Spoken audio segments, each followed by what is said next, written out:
ആ എഴുതി ചേച്ചി എഴുത്, നന്നായിട്ട് എഴുത്, കത്തി ക്യാരറ്റ്.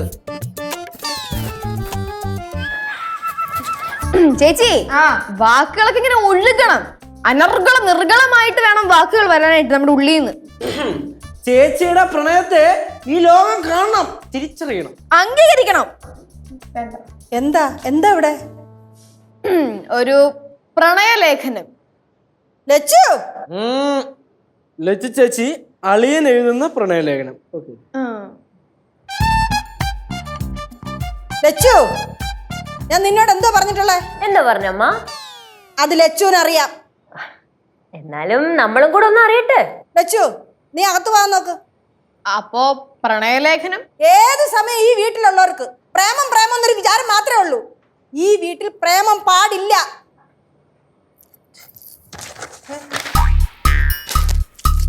എന്റെ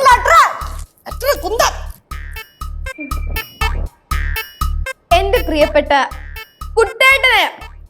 കുട്ടേട്ടനെ കാണാതെ ഞാൻ ഇവിടെ എന്തോരം വിഷമിച്ചിരിക്കുകയാണ് എന്നറിയുമോ? ഇവിടെ ജാനകി തിയേറ്ററിൽ നസീർ സാറിന്റെയും ഷീലയുടെയും പുതിയ സിനിമ വന്നിട്ടുണ്ട്. കുട്ടേട്ടൻ വരാൻ വേണ്ടി ഞാൻ കാത്തിരിക്കുകയാണ്.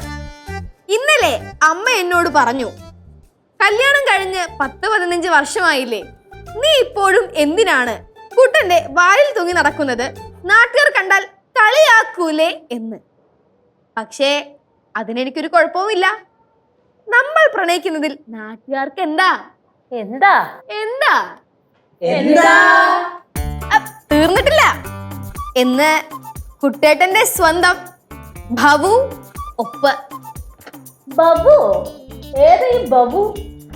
വേറെ ആരാ, പടവലം വീട്ടിൽ കുട്ടമ്പള്ളിയുടെ പ്രിയതമ ചൊന്നർത്തല ഭവാനിയമ്മ, പെറ്റ് നെയിം ഭവു. നിങ്ങൾക്കിത് എവിടെ നിന്ന് കിട്ടി? അപ്പൂപ്പനെ പണ്ട് കോയമ്പത്തൂർ എന്തോ കൃഷി ആവശ്യത്തിന് വേണ്ടി പോയില്ലായിരുന്ന, അപ്പം എഴുതിയ കത്താ ഇല്ലയോ? അപ്പൂപ്പന്റെ കുറെ എഴുത്തും കാര്യങ്ങളൊക്കെ നമ്മുടെ കയ്യിൽ ഉണ്ടായിരുന്നു, അതിന്ന് ചുരണ്ടിയതാ. എന്റെ അമ്മൂമ്മ, നമ്മൾ ഈ വീട്ടില് സ്നേഹത്തിനെ പറ്റിയും പ്രണയത്തിനെ പറ്റിയൊക്കെയല്ലേ പറയുന്നേ, അല്ലാണ്ട് വെറുപ്പിനെ പറ്റിയൊന്നുമല്ലല്ലോ. ഇതേ എടുത്തു കൊടുക്ക, ഫ്ലവേഴ്സ് കൊടുക്കട്ടെ കുട്ടേട്ടന്റെ ഭവു. കൊടുത്തു. ഞാൻ ഈ ഒരു ഇതിനു വേണ്ടി വെയിറ്റ് ചെയ്യത്. എവിടെ പോവടെ? ഞാനത് എവിടെ വെച്ചേ?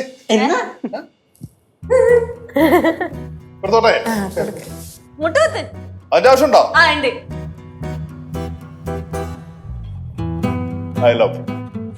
I love you too.